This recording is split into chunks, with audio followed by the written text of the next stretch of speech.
The pickup's suspension groaned as I navigated another pothole, dust clouding the windshield despite running the wipers. 3 hours from the nearest town that qualified as civilization, the Montana prairie stretched endlessly in every direction, just yellowed grass, scattered rock formations, and the occasional fence post marking property lines nobody cared about. The GPS had given up 40 minutes ago. Good thing the company's directions were specific. Follow Highway 200 to mile marker 47. Turn north at the bullet-riddled Sinclair sign. Drive until you see the derricks. And there they were, black metal fingers scratching at the sky, pump jacks nodding like massive birds pecking at the earth. The whole operation looked smaller than I'd expected. Maybe a dozen trailers arranged in a rough semicircle, some equipment sheds, and a parking area that was more dirt than gravel. A few trucks sat baking in the afternoon sun. Not exactly the bustling operation the recruiter had described, but the pay was real, and that's what mattered. I parked next to a mud-splattered F-150 and killed the engine. The silence hit immediately. Not peaceful quiet, but the kind that made you realize something was missing. No meadowlarks, no grasshoppers buzzing in the heat. Just the rhythmic groan of the pump jacks and the tick of my cooling engine. The main office trailer had seen better decades. Aluminum siding warped from temperature swings, windows clouded with mineral deposits, and a door that hung slightly crooked in its frame. A hand-painted sign read, "Check in here," with an arrow pointing at the door, like I might have been confused about where to go. I knocked and entered without waiting for an answer. Field etiquette from my last job. The inside was exactly what you'd expect. Wood paneling, fluorescent lights that hummed off-key, and the smell of burnt coffee mixed with industrial lubricant. A desk dominated the small space covered in paperwork, safety manuals, and empty styrofoam cups. The man behind the desk looked up from a clipboard, and I got my first look at Nash Singh. Early 40s, built solid, with the kind of weathered competence that came from years of handling problems nobody trained you for. His navy work shirt had "supervisor" embroidered on the pocket, and his eyes behind wire-rimmed glasses were already evaluating me. "Caleb Schmidt?" "That's me." He didn't smile, didn't offer his hand, just reached into a drawer and pulled out a laminated card. "Before we discuss anything else, read this. Memorize it. Follow it." I took the card, expecting standard safety protocols about H2S gas or proper lockout procedures. Instead, I found myself reading something that belonged in a horror movie screenplay. Field rules, mandatory. 1. If you see wildlife watching you, stop what you're doing and return to the trailers immediately. 2. All work stops at sunset, no exceptions. Be inside before dark. 3. If you hear horses at night, do not look outside. 4. Never answer phones that ring between 10 p.m. and 6 a.m. 5. After 10 p.m., do not believe anyone who claims there's an emergency. "Is this some kind of hazing thing?" I asked, trying for a laugh that came out forced. Nash's expression didn't change. He stood up, moved around the desk, and grabbed my shoulder. His grip was firm enough to hurt. 3 workers disappeared last month. We found their equipment, but not them. The month before that, 2 more. Their bodies were never recovered. "You're serious. Dead serious." He let go of my shoulder. "Look, I know how it sounds. Every new guy thinks we're trying to scare them. Some figure it's about insurance fraud or keeping people from wandering off. Then they see something, or they don't follow the rules, and if they're lucky, they just quit. If they're not lucky..." He trailed off, returning to his desk. The trailer door banged open. A tall, thin man in his 50s entered, carrying a toolbox that looked too heavy for his scarecrow frame. His hair was completely white, shocking against his weathered face. And his eyes had the 1,000-yard stare I'd seen in war documentaries. "New guy?" he asked Nash, setting down the toolbox with obvious relief. "Caleb Schmidt. Caleb, this is Wayne Young. He's been here longer than anyone except..." "The rules aren't enough anymore," Wayne interrupted. not looking at me, but through me at something that wasn't there. They're learning, adapting. What worked last month might not work tomorrow. Nash's jaw tightened. Wayne, not now. When then? After he sees his first one? After they've already marked him? Wayne turned those unsettling eyes on me. You religious, son? Not particularly. Might want to reconsider. He picked up his toolbox again. They don't like believers much, but they respect the symbols sometimes. Sometimes. He left without another word. Nash rubbed his temples. Wayne's been here 8 years. It's affected him, but he's not wrong. Things have been escalating lately. Things? You'll understand soon enough, or you'll quit, either way. He pulled out a work assignment sheet. You're checking pressure gauges on the northern pumps today. Basic stuff. Record the readings, note any fluctuations, check for leaks.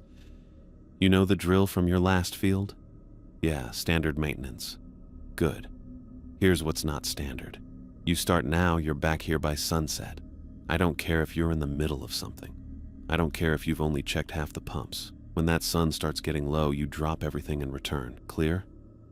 Crystal, he handed me a radio. Channel 3 for regular communication. Channel 7 for emergencies. If you need to use 7, we'll know it's real. I clipped the radio to my belt, pocketed the laminated rules, and headed for the door. Schmidt, Nash called after me. The rules exist because people died learning them. Every single one costs lives. Respect that. The northern pumps were a 15-minute walk from the trailers, following a dirt road worn by truck tires and erosion. The afternoon sun beat down hard, but the air felt wrong, too still, too empty. The pump jacks continued their mechanical rhythm, but even they seemed subdued, like they were trying not to attract attention. I'd worked oil fields in North Dakota and Texas. There was always noise. Trucks coming and going, workers shouting over equipment, the constant industrial symphony of extraction. Here, it was just me and the machines and that oppressive quiet. The first pump station was routine, pressure normal, no visible leaks, equipment functioning within parameters. I logged the readings in my notebook and moved to the next one, then the third. Everything normal, everything quiet. At the fourth station, I found the boot prints. Fresh ones, maybe a day old, leading away from the pump toward the open prairie. Work boots, size 10 or 11 with that distinctive tread pattern Wolverines have. They walked straight out from the equipment, no hesitation, no wandering. Purposeful. I followed them about 30 yards before they just stopped. Not like the person turned around, there were no return prints. Not like they'd been picked up. No vehicle tracks, no disturbance in the grass. The prints simply ended mid-stride, as if whoever made them had been deleted from existence. The temperature dropped. Not gradually, but all at once, like stepping into a walk-in freezer. My breath came out in visible puffs despite the sun still blazing overhead. The pump jack's rhythm seemed to slow, each groan lasting longer than it should. Then I heard the breathing. It came from the storage tank 20 feet to my left. Deep, rhythmic inhalations and exhalations that matched no human pattern. Too long, too deep, with a wet quality that made my skin crawl. The tank was sealed, had been for months according to the maintenance tags. Nothing should have been inside. The breathing got louder, closer, though the tank hadn't moved. I found myself backing away, slowly at first, then faster. The breathing followed, not from the tank anymore, but from the air itself, surrounding me. I ran. Not panicked flight, but a controlled retreat that turned into a jog, then a run as the breathing seemed to pursue me back toward the trailers. The temperature returned to normal as suddenly as it had dropped, and the breathing faded. But I didn't slow down until I could see the cluster of buildings. Nash was standing outside the office trailer, checking his watch. "You're back early." Yeah, I stopped, unsure how to explain what had happened without sounding insane. "You saw something?" Not a question. "Heard something?" and there were boot prints that just ended. He nodded like this was expected. "Come inside. Emily's treating Wayne." The trailer's interior felt different now, less like a rundown office and more like a bunker. Emily Hudson was wrapping Wayne's left hand with practiced efficiency. 3 parallel gashes ran from his wrist to his knuckles, too evenly spaced to be accidental. "What happened?" I asked. Wayne looked at me with those hollow eyes. "Followed all the rules, every single one. Still got me while I was checking the eastern perimeter. Came out of nowhere, moved like smoke, struck like solid iron." "Wayne was lucky," Emily said, securing the bandage with medical tape. "Usually when they break the rules to attack, they don't leave survivors." "They?" I looked between the 3 of them. "What are we talking about here?" Nash and Emily exchanged a look, the kind of wordless communication that comes from shared experience with things that shouldn't exist. "You'll find out," Nash said finally. "Everyone does eventually. The question is whether you'll last long enough to learn the new rules." "New rules?" Wayne laughed, a sound like grinding gears. "Oh, son. The rules we gave you are just the basics, the ones that usually work. But they're changing, learning what we expect. Soon enough, those 5 rules won't mean anything." Emily finished packing her medical supplies. "The gashes are clean, Wayne. No infection risk. But if you start feeling strange, stranger than usual, come see me immediately." Wayne flexed his bandaged hand. "Define strange in this place." Nobody laughed. Emily left first, heading toward what I assumed was the medical trailer. Wayne followed, muttering something about checking the generators before dark. Nash turned to me. "You did good today. Coming back when things felt wrong, that's the right instinct. Most new guys try to tough it out, prove they're not scared.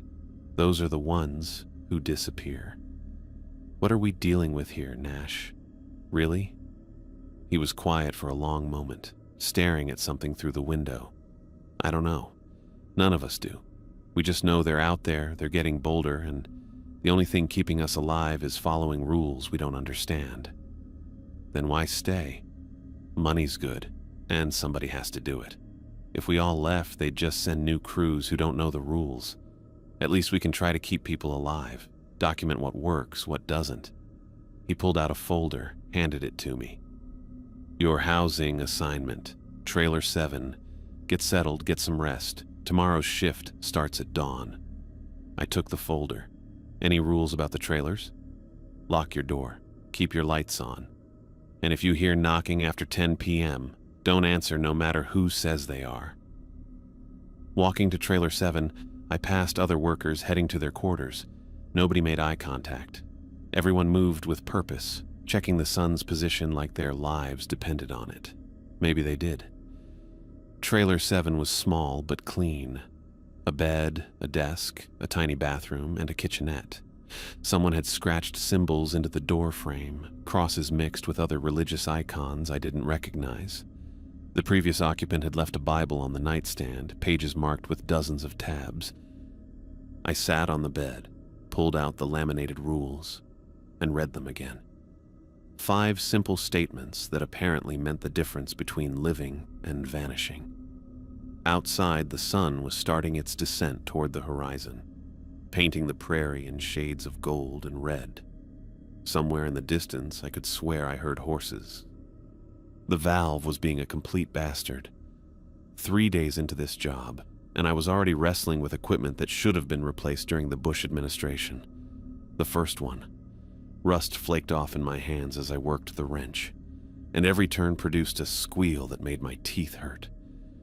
The sun was getting low, maybe an hour until I'd need to head back, but I wanted to finish this one thing. Prove I could handle the work. Even if the work came with a side of existential horror. That's when I saw the deer. 50 yards out, just standing in the grass, watching me. Not grazing, not moving, just watching. Its head was turned directly toward me, ears forward, completely still. Rule 1. If you see wildlife watching you, stop what you're doing and return to the trailers immediately. I dropped the wrench, It clanged against the pipe, the sound carrying across the empty field. The deer didn't flinch, didn't even blink. I started walking back toward the trailers, trying to look casual, like I just remembered something I needed to do. The deer moved with me, not following exactly. It maintained that exact 50-yard distance, matching my pace perfectly. When I sped up, it sped up. When I slowed, it slowed. Its legs weren't moving right. I couldn't figure out what was wrong at first. Then it hit me. They were moving, but not enough for how fast it was traveling. Like it was on a treadmill set to the wrong speed, its hooves barely touching the ground. I walked faster. The deer kept pace, gliding over the uneven terrain without stumbling, without adjusting its gait for the dips and rises. Its eyes caught light that wasn't there. The sky was thick with clouds, but those eyes shined like someone was pointing a flashlight at them from inside its skull. Then its neck bent sideways. Not the way a deer looks around, but sideways, like someone had broken it and it hadn't noticed yet.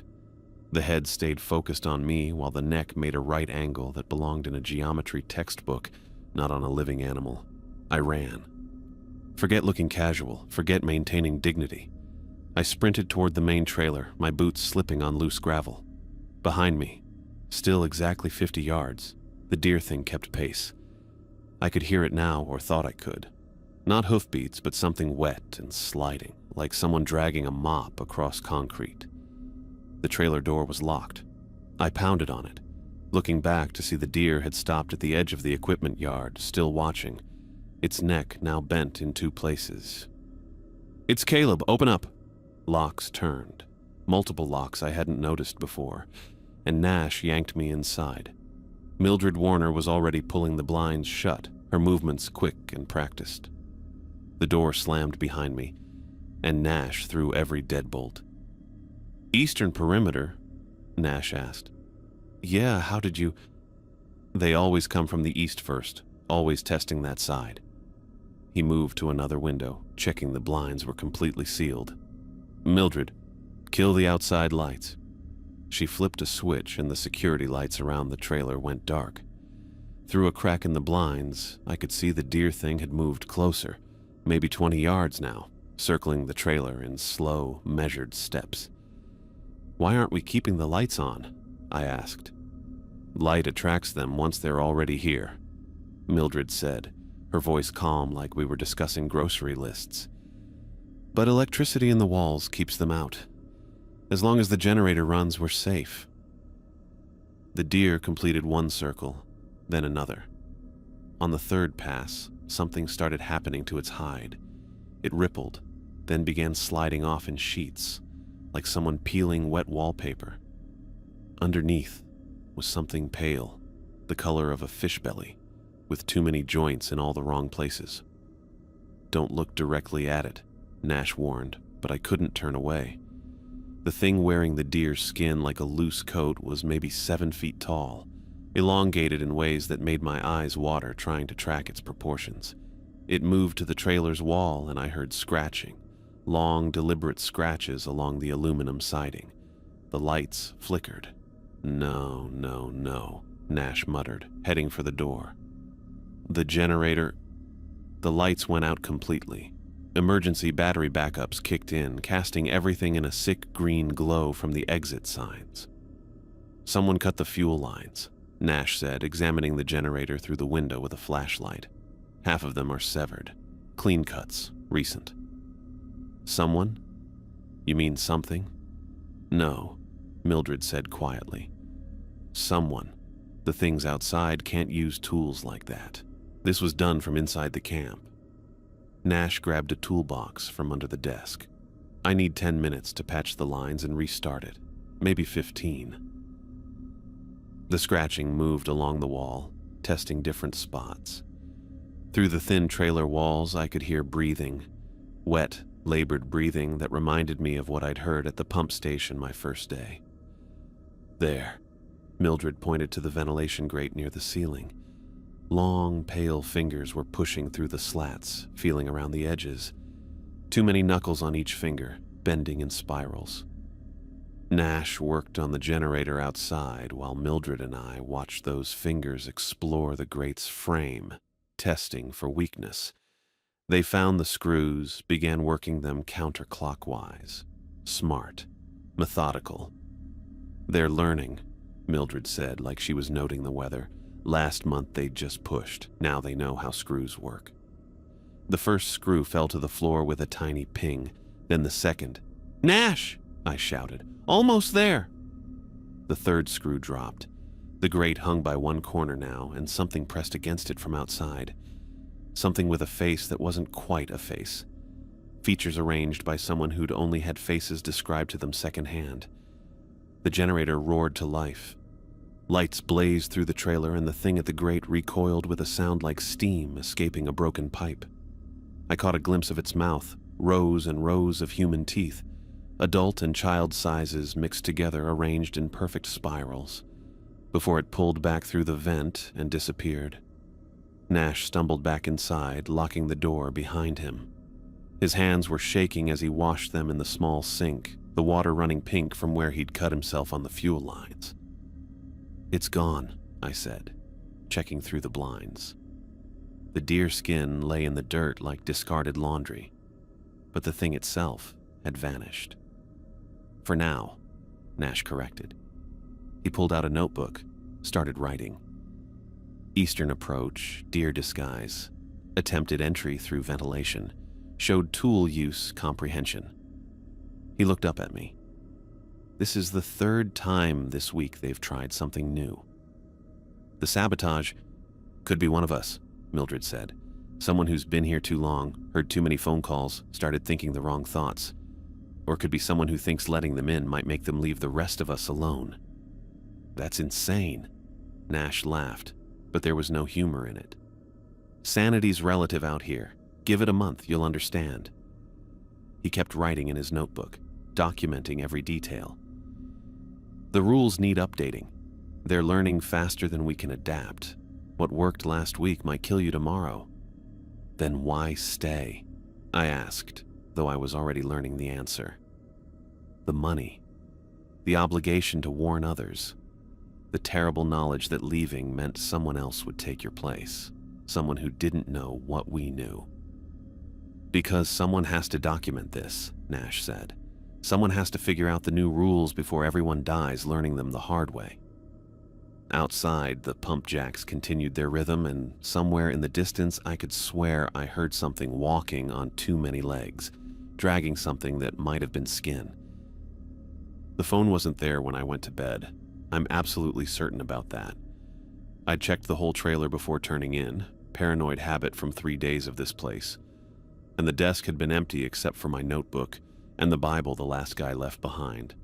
But at 2:47 a.m., according to the digital clock's angry red numbers, there it sat. Black rotary phone, the old kind with the heavy handset and cloth-wrapped cord, and it was ringing.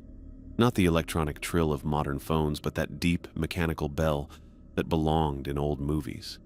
The sound drilled into my skull, yanking me from dreams I couldn't quite remember but knew had been wrong.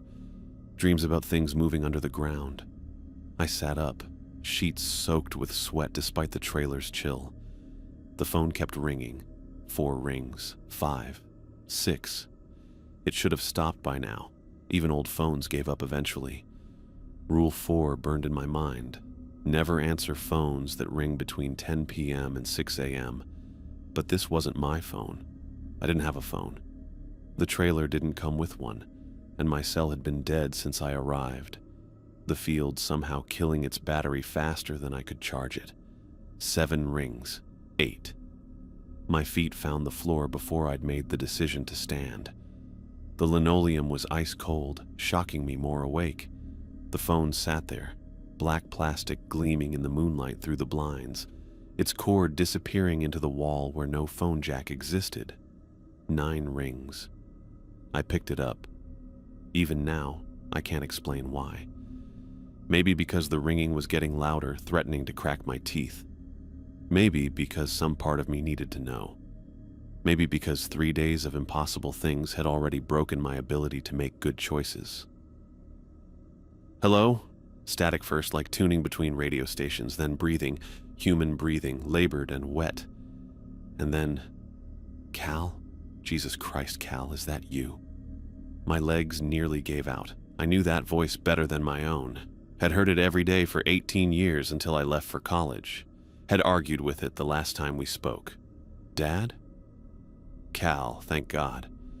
I've been trying to reach you for so long. Listen to me, I don't have much time. You're dead. The words came out flat, automatic. You disappeared. Wyoming. The search teams found your truck, but I'm not dead, son. I'm just somewhere else. Somewhere below. His voice crackled, faded, then came back stronger. The fishing trip was a cover. I was investigating something, following reports about missing workers, strange formations. I found it, Cal. Found what they're drilling toward. My hand was shaking so hard I could barely hold the handset. This wasn't possible. But then again, nothing here was possible. Remember when you were 7? He continued, urgent now. You broke Mom's ceramic angel, the one her mother gave her. You came to me crying, and I helped you glue it back together. We never told her, called it our secret angel project. The trailer spun. Nobody knew about that. Nobody. Mom had found out years later after she left, but Dad and I had never told another soul. Where are you? My voice cracked like I was 17 again. Underground. Deep underground. There's... Christ, Cal, there's walls here that aren't walls. They're alive. They pulse. And the sky. There's a sky down here, but it rains oil. Black rain that burns but doesn't kill. He paused, and I heard something wet moving in the background. It collects people, Cal. This thing, this place. It collects us like specimens. Keeps us conscious. Keeps us aware. I'll get help. I'll call... No! The urgency in his voice made me pull the phone away from my ear. No outside help. They know. The company knows. They've always known. They're feeding it. Feeding what? I don't have a name for it. Nobody does. It's older than names. Older than... The static surged, drowning him out. When it cleared, his voice was different. Strained. The coordinates. Write this down. 47 degrees. The static exploded into voices. Multiple voices, all talking at once. I heard my grandmother, dead 6 years from cancer. My high school girlfriend Ashley, who'd wrapped her car around a tree senior year. My uncle Pete, drowned in Lake Superior. All of them talking, overlapping, describing the same thing. Walls of meat that watch you. The oil isn't oil, it's blood. It's always been blood. Down here in the dark, where the earth has mouths. It knows you now, Cal. It knows your name. I slammed the handset down, but the voices continued, pouring from the earpiece like water. The phone rang again immediately, the sound now coming from inside my skull. Someone pounded on my trailer door. Open up now, don't answer it again. Wayne's voice, high with panic. I stumbled to the door, fumbled with the locks. He stood there in boxers and an undershirt, his white hair wild, eyes wider than I'd ever seen them. You answered it. Not a question. He grabbed my arm, his fingers ice cold. We need to get you to Emily. Now, move. He dragged me outside. The night air hit like a physical thing, thick and wrong. The pump jacks had stopped. I'd never heard them stop before. The silence was complete except for our footsteps and something else, something rhythmic coming from below the ground. How did you know? I asked as we ran. The ground hums when someone answers. Different frequency for each person. Yours sounds like screaming. The main trailer's lights were all on. Nash and Emily already inside. Mildred was there too, spreading papers across the desk. They all looked up when we burst in, and Emily immediately pointed to a chair. Sit. Head back. I sat. She shined a pen light in my eyes, then my ears. Her expression tightened. You're bleeding. I touched my ear. My fingers came away red. The frequency. she said, grabbing gauze. "The voices operate at a pitch that damages human tissue. How long did you listen?" "Maybe 2 minutes, maybe 3. Nash pulled up a chair across from me. "Describe everything, every word." I told them about Dad, about the details only he could know, about the other voices, about the place they described. Nash's expression grew darker with every word. "Your father," he said when I finished. "When did he disappear?" 2 years ago, fishing trip in Wyoming." Nash and Mildred exchanged a look that made my stomach drop. "There's no fishing in Wyoming that matches what you're describing," Mildred said gently. "But there is another oil field. Abandoned now. The company shut it down after losing 37 workers in a single month." Emily finished with my ears, the gauze already spotted with blood. "The bleeding should stop in a few hours. But Caleb, you need to understand something. The phone calls, they're not really from the people you knew. But the details, it reads us," Nash said. "Whatever's down there, it can pull memories, voices, everything that makes a person who they were. But the original person," he shook his head, "they're gone. What's left is just an echo it uses as bait." "You said it collects people." "We think so." Mildred pulled out a map, hand-drawn and covered in red X marks. 17 confirmed disappearances after phone calls. Each one received specific coordinates, always different. Each one who went to investigate never came back. I studied the map. The X marks formed a rough circle around the field, with gaps that seemed almost deliberate. "It's building something," I said, not sure where the thought came from. "The pattern, it's not random." Wayne leaned forward. "You see it too. Good. Means you might survive longer than most." "What happens if I don't go to the coordinates?" "Then it tries other methods," Nash said. "The calls get worse, more frequent. Sometimes people report seeing their loved ones outside their trailers. Sometimes they wake up halfway to the coordinates with no memory of leaving their beds." "Jesus." "It's marked you now," Wayne said. "The thing below knows your frequency, your pattern. You're part of its collection, even if you're still walking around up here." "So what do I do?" "You follow the rules," Nash said. "All of them. The original 5, and the new ones we're learning. You never answer another call. You tell us immediately if you hear voices, see people who shouldn't be here, or feel compelled to go anywhere specific. And you pray," Mildred added, "that it finds someone more interesting before it decides to collect you properly." The phone in my trailer rang again. We could hear it from the main office, impossible as that was with the distance and walls between us. It rang 13 times before stopping. "It'll try again tomorrow night," Wayne said, "and the night after. Each time with better bait, more convincing stories." "How do you know?" He pulled down his shirt collar, revealing scars on his neck that looked like they'd been made by fingers that had too many joints. "Because I answered once too, 3 years ago. Heard my brother's voice. He'd been dead for a decade, but I heard him clear as day, begging for help. What happened? I went to the coordinates, woke up 2 days later in the medical trailer with these scars and no memory of what happened in between. But sometimes, in dreams, I remember pieces, walls that breathe, skies that shouldn't exist underground. And the thing that spoke with my brother's voice, while it tried to pull me down into places that aren't supposed to be." The phone rang again. This time it sounded like it was coming from directly beneath the trailer. "Pack your things," Nash said. "You're bunking in here tonight. Tomorrow we're moving you to a different trailer. Sometimes that helps, breaks the connection for a while." I nodded, but we all knew it was temporary. The thing below had my number now, in every sense that mattered.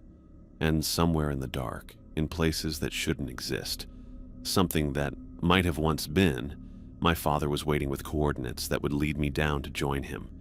The phone kept ringing as I gathered my things, and I swear I could hear him laughing.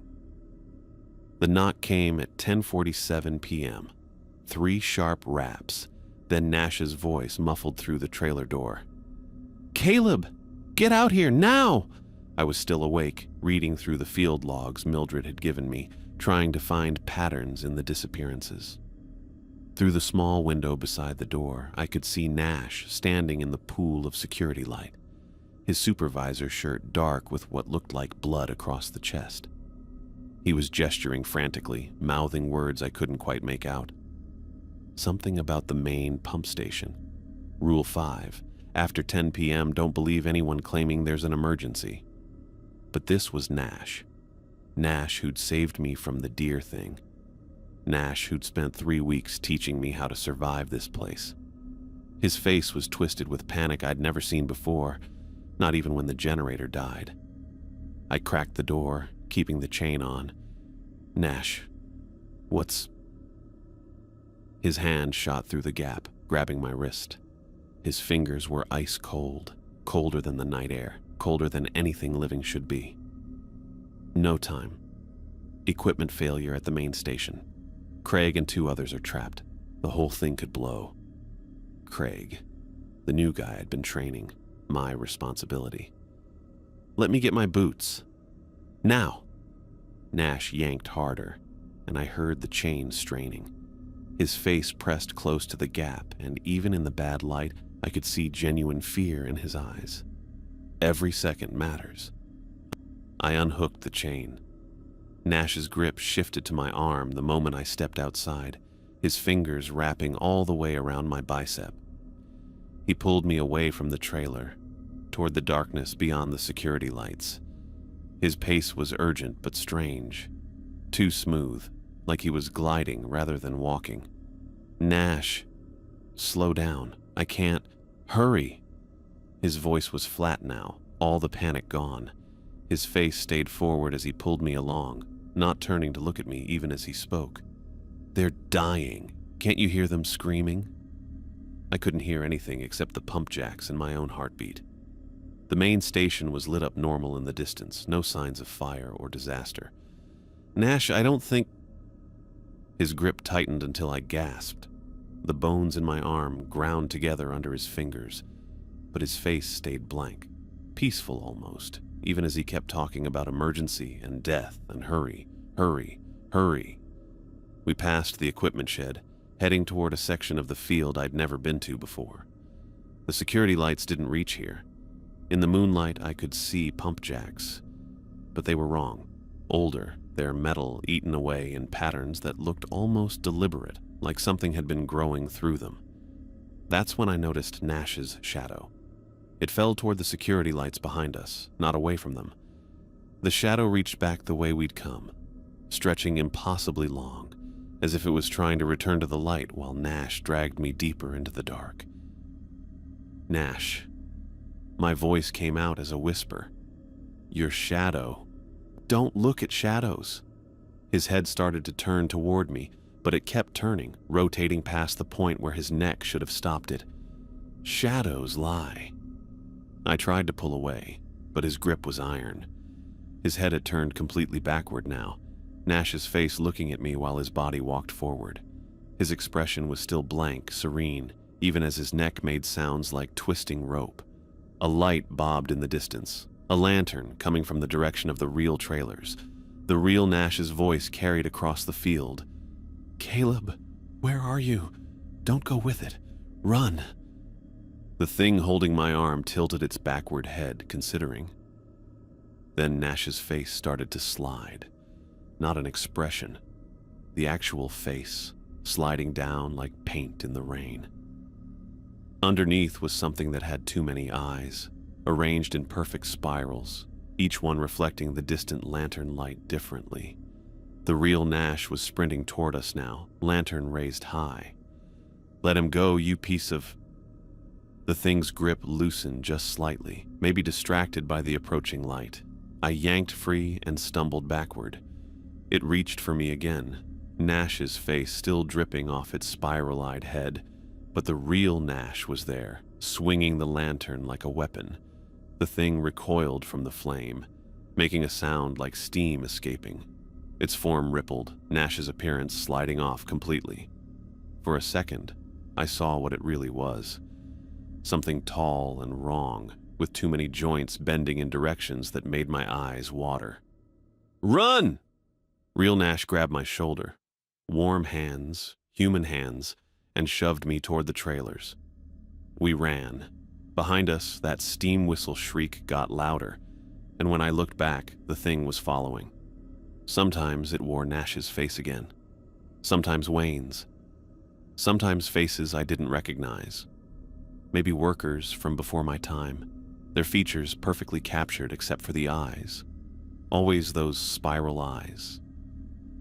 It moved wrong, joints bending backward and forward simultaneously, covering ground in lurches that didn't match its speed.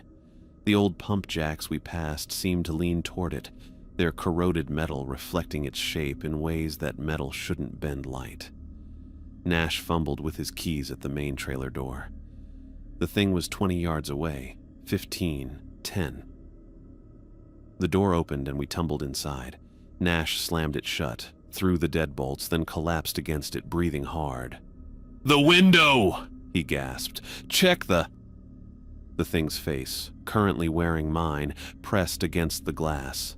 It smiled with my mouth, tapped on the window with fingers that had too many knuckles. Then it walked away, disappearing into the dark. Nash pulled himself to his feet, still breathing hard. They're getting better. The mimics. Used to be they could only copy voices, maybe basic appearance from a distance. Now, he gestured at the window. Direct light's the only thing that reveals them anymore.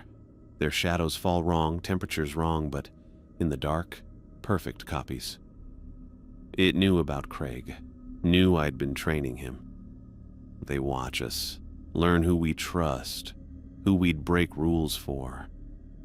Nash went to the coffee maker, his hands shaking as he poured 2 cups. 3 nights ago, one came to Wayne's trailer as Emily. Said she needed help with a medical emergency. He almost went. What stopped him? She was wearing her stethoscope backward. Small detail, but Wayne notices everything. Nash handed me the coffee. It was hours old, bitter, but the warmth helped. They're learning, but they're not perfect. Still make mistakes. What happens if they get you? If you go with them? Nash stared into his coffee. Thompson went with one 6 months ago. Thought it was his brother come to visit. We found Thompson 3 days later in the old pump section, the one you just saw. He was integrated. Integrated? Built into one of the pumps. Still alive, technically. His nervous system was threaded through the machinery, his blood mixing with the oil. He was conscious until Emily. Nash trailed off. She did what she had to. My coffee mug shook in my hands. Why copy us? What's the point? Maybe they're trying to understand us. Maybe it's hunting behavior like those fish that use lures. Or maybe... Nash looked at the window where the thing had stood. Maybe they just think it's funny. We sat in silence for a while, listening to the pump jack's rhythm. Somewhere out there, the thing that had worn Nash's face was probably trying other trailers, other faces, looking for someone who'd break Rule 5. "How do I know you're really Nash?" I asked. He laughed, short and bitter. "You don't. That's the point. After 10 p.m., you don't trust anyone outside your locked door. Even if it's really me, even if there's really an emergency. Because the one time you're wrong," he gestured at the window, "you end up integrated. But you came for me tonight with the lantern. I was checking the perimeter and saw it leading you away. That was stupid of me, breaking my own rules. Next time I won't. Can't afford to." He looked at me directly. "Next time, even if you see me being torn apart outside your window, you stay inside. Understand?" I nodded, though we both knew how hard that would be. The mimics were learning our psychology, our bonds, our breaking points. They knew exactly who to copy, exactly what to say. "You can sleep here tonight," Nash said. "Couch is uncomfortable, but it's better than walking back in the dark." As I settled onto the cracked leather couch, Nash turned off most of the lights, leaving just one fluorescent flickering over the desk. Through the window, I could see shapes moving between the trailers. Some might have been workers heading to night shift. Others might have been things wearing their faces. "Nash?" I called out. "Yeah? The old pump section, why haven't you destroyed it?" A long pause. "Company won't let us. Says it's still producing. Whatever's in those corroded pumps mixed with whoever's been integrated, it makes a special grade of oil. Sells for 10 times the normal price." Jesus. "Yeah." His voice was tired. "Now you're starting to understand. We're not just bait, Caleb. We're ingredients." I lay there in the dark, listening to the pump jacks, thinking about Thompson threaded through machinery, about the thing that had worn Nash's face so perfectly, about Craig out there somewhere, probably asleep in his trailer, not knowing how many things were learning his face right now. At 11:23 p.m., someone knocked on the door. 3 sharp raps. "Nash?" Craig's voice, muffled but recognizable. "You in there? I can't find Caleb. His trailer's empty and there's blood on his door." Nash and I looked at each other across the dark room. Craig should be asleep. Craig didn't know which trailer was the main office. Craig's shadow, visible through the blinds, fell in 3 different directions at once. The knocking continued for 47 minutes before it finally stopped. In the morning, we found handprints on the door that had too many fingers, and Craig's boot prints in the dirt. Even though Craig wore sneakers, the mimics were definitely getting better. The sun was already kissing the horizon when I realized I'd lost track of time. The pressure gauge readings had been weird all afternoon, fluctuating in patterns that almost made sense if you didn't think about them too hard, and I'd gotten absorbed trying to document them in my notebook. That's when I heard the horses. Not the mechanical rhythm of pump jacks that sometimes sounded like hoofbeats if you'd been out here too long. Real horses. Multiple sets of hooves hitting dirt in perfect synchronization, getting closer. Rule 3 burned through my brain. If you hear horses at night, don't look for them. But it wasn't night yet. The sun was still visible, a sliver of orange bleeding across the prairie. Maybe 5 minutes of daylight left. The trailers were a 10-minute walk. The hoofbeats got louder. They were coming from the north, between me and safety. I ran anyway. What else could I do? Rule 2 said get inside before dark, and that seemed more important than avoiding whatever was riding horses out here. My boots slipped on loose gravel as I sprinted toward the cluster of trailers, their lights just starting to flicker on in the growing dusk. Except the lights weren't coming on. The security floods that should have been blazing by now stayed dark. The trailer windows were black squares against the dying light. Even the constant hum of the generator was gone. The hoofbeats changed direction, circling now, keeping pace with me. I could hear breathing. Not from the horses, but from whatever was riding them. Wet, excited breathing that reminded me of the thing in the storage tank my first day. I risked a look. I shouldn't have looked. They were maybe 30 yards away, 5 riders on things that might have been horses once. The animals' bodies had been stretched and reformed, their legs too long and bending in too many places, their necks twisted into spirals that still somehow supported heads with too many eyes. The riders were worse. Pale figures that seemed to be growing out of their mounts rather than sitting on them. Their lower bodies fused into the horses' backs, skin flowing together like melted wax. The riders wore cloaks that fluttered in wind I couldn't feel. As they got closer, I realized the cloaks were made of human skin, still bearing tattoos and scars I recognized. Johnson's eagle tattoo across one shoulder, Martinez's birthmark, people who'd disappeared over the last months, their skins worn like trophies. My phone rang. I didn't have my phone. I'd left it charging in my trailer like always. But there it was in my pocket, vibrating against my leg, playing my dad's ringtone, the stupid Johnny Cash song he'd loved. The riders spoke in unison, 5 mouths moving with the voices of the missing. "Answer it, Caleb. He's waiting. He has so much to tell you." I kept running, but they were faster, circling tighter. The phone kept ringing, the song getting louder, distorting. "New rules," the rider said, still in perfect unison. "Stay in the dark where it's safe. Answer the phone to hear the truth. Dig deeper to find your father. Trust what you see because your eyes are opening." The sun dropped below the horizon. True darkness fell like a curtain. The riders laughed with voices I recognized. Thompson, who Nash said had been integrated into the pumps. Vasquez, who'd walked into the prairie following his dead wife's voice. Others I'd only known from Mildred's logs. "You're learning," they said. "Soon you'll understand. Soon you'll join the harvest." Lights exploded across the field, harsh, white, beautiful. Wayne stood 20 feet away with a portable generator on a hand truck, 2 massive floodlights mounted on top. The light hit the riders like a physical force, their stolen skin cloaks smoking, their fused bodies writhing. "Move your ass," Wayne shouted, but his voice sounded wrong, strained. I ran toward him, but something was off about his shadow in the blazing light. It fell in the wrong direction, and as I watched, it moved independently, reaching for the generator's kill switch. "Wayne, your shadow." The generator sputtered. The lights flickered, showing the riders in strobe effect snapshots. Closer, reaching, their human horse bodies separating and reforming into configurations that made my eyes bleed.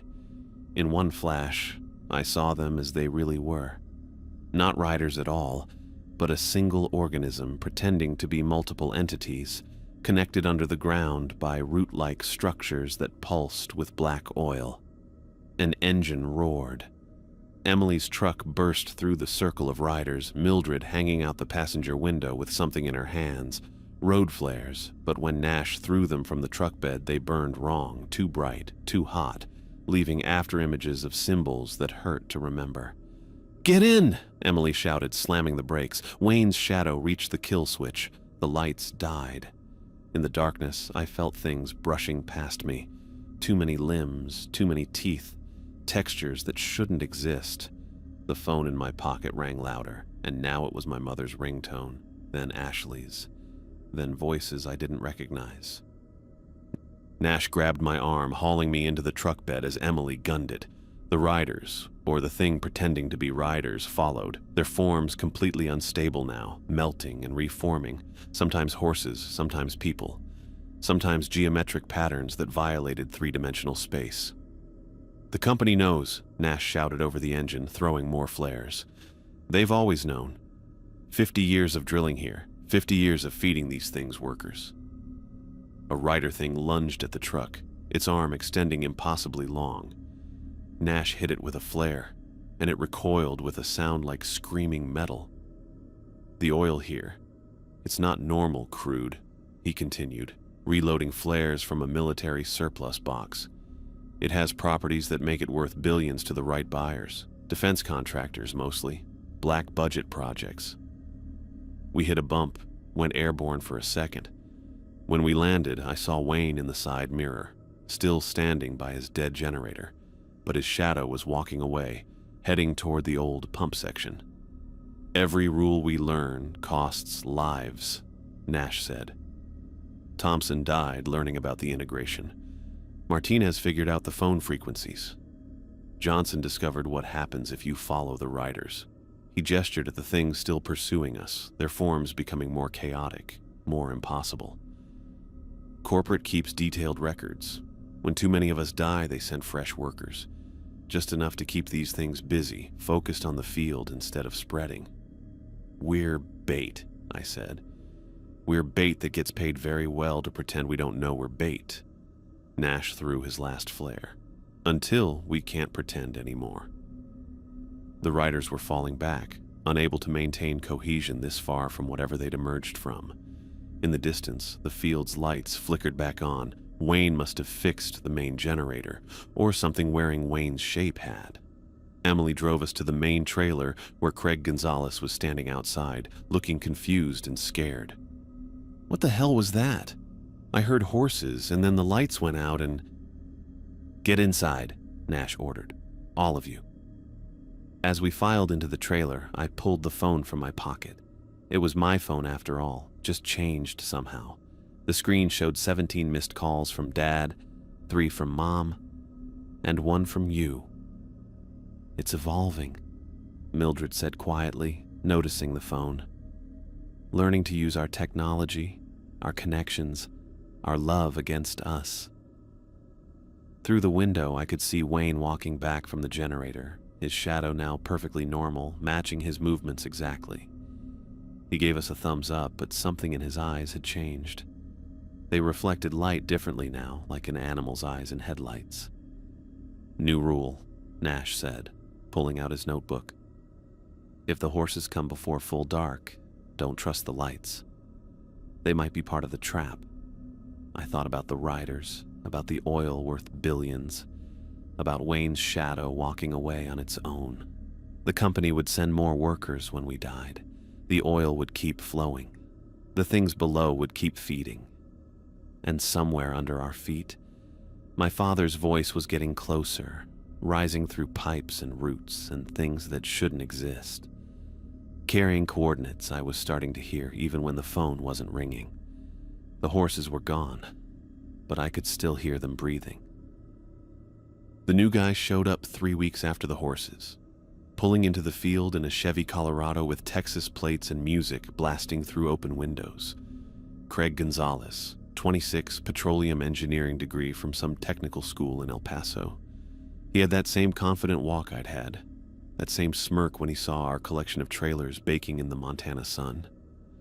I watched him from the office window, my hands trembling against my coffee mug. 3 weeks of 2-hour sleep cycles will do that to you. 3 weeks of jumping at every sound, checking shadows, counting the fingers on everyone's hands.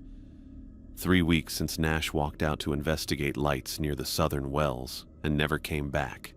We found his boots the next morning, standing upright in the dirt like he'd just stepped out of them. Inside, the left one, was a note in his handwriting. The rules are obsolete. They're inside now. Wayne ran things now, though ran was generous. He mostly sat in Nash's old chair, staring at maps of the field, his hair gone shock white after whatever he'd seen in the storage tunnels. He'd been down there for 6 hours, came back unable to speak for 2 days. When words finally came, all he said was, "They're farming us." Craig knocked on the trailer door, 3 sharp raps that made my whole body tense. 3 raps was how the mimics knocked. But it was 2 p.m., broad daylight, and his shadow fell in the right direction. "Come in," Wayne called, not looking up from his maps. Craig entered with that easy confidence, designer sunglasses pushed up on his head, looking around the office like he was evaluating real estate. His eyes landed on the wall of rules, the original 5 plus 17 editions in different handwriting, some in Nash's neat print, others in my shaky permanent marker, a few in what looked like dried blood but was actually just rust-colored paint. We hoped. "So," Craig said, "this the famous hazing wall everyone talks about?" Wayne and I exchanged looks. Every new worker said the same thing, every single one. "Sit," Wayne said, finally looking up. His eyes had developed this quality where they never quite focused on what they were looking at, always seeing something just behind or beside it. "Caleb will explain." I handed Craig the laminated card, the original 5 rules. He read it with that familiar half-smile, the one that said he was humoring us, playing along with what was obviously an elaborate prank. "Wildlife watching me," he read aloud. "Horses at night, don't answer phones." He looked up. "This is creative, I'll give you that. Better than the fake snake in the toolbox routine they pulled in Texas." "It's not hazing," I said, my voice rougher than I intended. 3 weeks of bad sleep had stripped away my ability to ease people into this. "Follow the rules or disappear. Your choice." Craig laughed. Actually laughed. "Disappear? Come on, man. What is this, a Stephen King novel?" From outside came the rhythmic groan of pump jacks, the sound that never stopped, day or night. Except sometimes it did stop, and that was worse.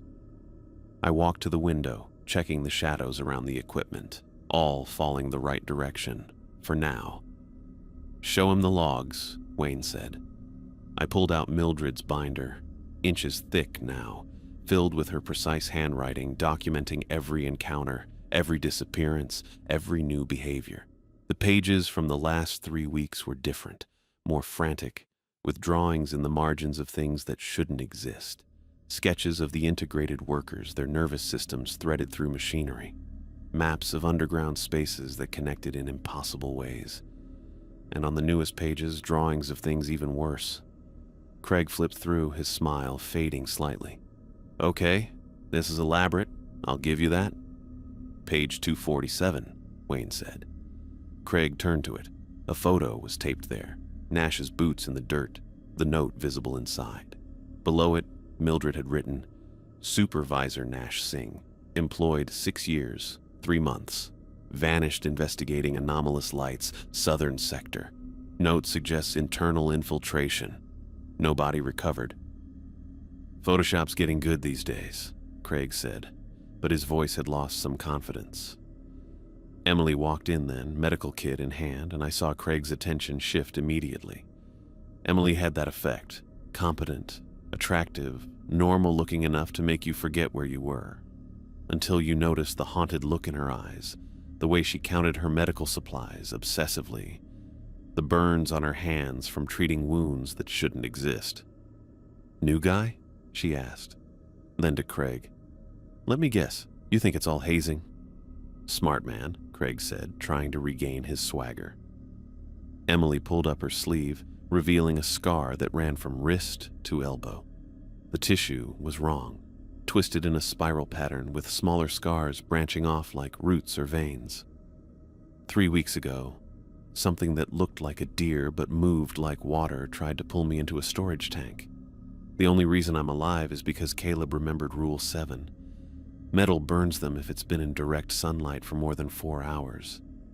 He hit it with a hot pipe wrench. Craig stared at the scar. You couldn't fake tissue damage like that. The way it spiraled, the way the light seemed to bend around it slightly. "What are you people drilling for here?" he asked, his voice smaller now. "Oil," Wayne said. "Special oil. Oil that sells for 10 times market price to buyers who don't officially exist. Oil that might not be oil at all, but something else that flows like oil, burns like oil, but does things oil shouldn't do." I walked over to my additions on the wall, the ones I'd written after learning things the hard way. Rule 18, never trust voices you recognize, especially loved ones. Rule 19, count the shadows around people, more than one means run. Rule 20, if oil flows upward through the pipes, evacuate immediately. Rule 21, the phone calls get worse each time. Never answer twice. "Look," I told Craig, "I was you 3 weeks ago. Thought it was bullshit. Thought everyone was crazy or in on some joke. Then I watched something wearing my supervisor's face try to lead me into the dark. Then I heard my dead father calling from underground. Then I saw riders on horses that weren't horses, wearing human skin as cloaks." Craig was quiet for a moment. Then, "If it's so dangerous, why stay?" Wayne laughed, a sound like grinding metal. "Because if we leave, they send new crews. People who don't know the rules. Families looking for good pay. They'd last maybe a week before." He trailed off, staring at something none of us could see. "Before they get integrated," Emily finished.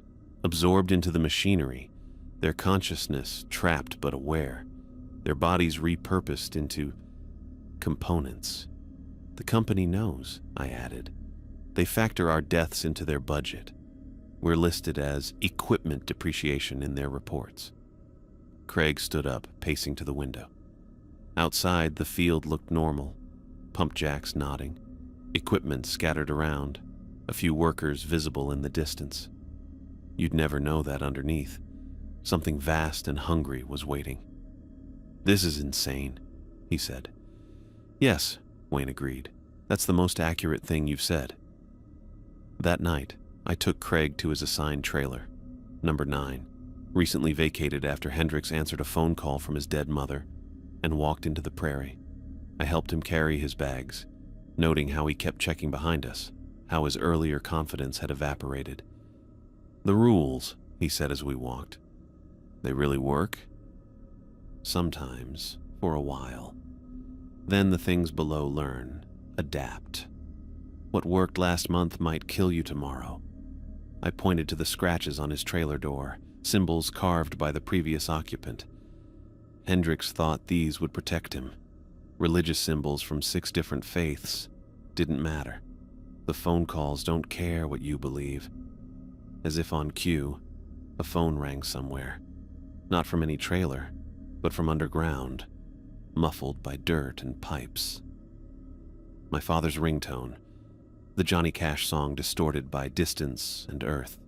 "Is that—" Craig started. "Every night," I said, getting closer. "Started 3 weeks ago, maybe 100 feet down. Now it sounds like it's just below the surface." Craig's hand shook as he unlocked his trailer.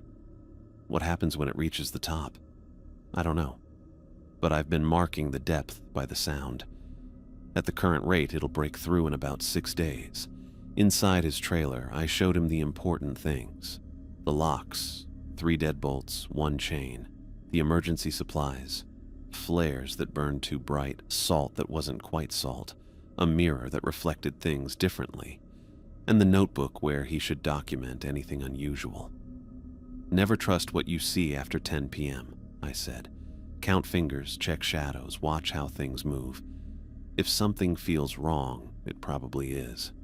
And Craig," I paused at his door, "when you hear your loved ones calling, and you will, remember they're already gone. Whatever's using their voices just wants you to join them." He nodded, trying to look tough, but I saw the fear creeping in. Good. Fear might keep him alive. Walking back to my trailer, I passed Mildred's window. She was still awake, writing in her logs, documenting today's strangeness. She'd added a new section recently: internal manifestations. Workers showing signs of change from the inside out. Wayne's white hair was just the beginning. Emily's medical scans of herself showed structures growing that shouldn't exist. And me? I'd started understanding the sounds from below, recognizing patterns that almost formed words. The pump jacks groaned their rhythm. Somewhere, something that might have been a coyote howled, the sound cutting off abruptly as if something had grabbed it mid-cry. The security lights flickered in sequence. Normal, according to maintenance, though maintenance never came at night anymore. In my trailer, I sat on the bed and pulled out my own notebook, the one I didn't share with anyone. Inside were the real rules, the ones too terrible to post on the wall. The company isn't drilling for oil. They're feeding something that produces it. The integrated workers aren't dead, just transformed into something useful. The phone calls aren't trying to lure us. They're teaching us a language we're not meant to know. Nash didn't disappear. He went to negotiate. We're not bait, we're crops, and harvest season is coming. 3 weeks since the horses. 3 weeks since Nash vanished. 3 weeks of training new arrivals, watching them cycle through disbelief to terror to resignation. Craig would either adapt or disappear, and someone new would take his place. The oil would keep flowing upward through impossible spaces. The company would keep sending checks, and we'd keep following rules that were really just suggestions to things that had already decided our fate. That night, my father's voice called from maybe 10 feet underground, so clear I could hear him breathing between words. He was saying coordinates again, but now I understood them. They led to a place under the field where the oil came from, where the integrated workers sang in harmony with machines, where Nash was learning to speak with things that had no mouths. 6 days until the voice reached the surface. 6 days to decide if I'd run and condemn others to take my place, or stay and become part of something vast and patient and hungry. I marked another day off the calendar, noting that Craig Gonzalez had arrived intact, shadow singular, fingers countable, for now.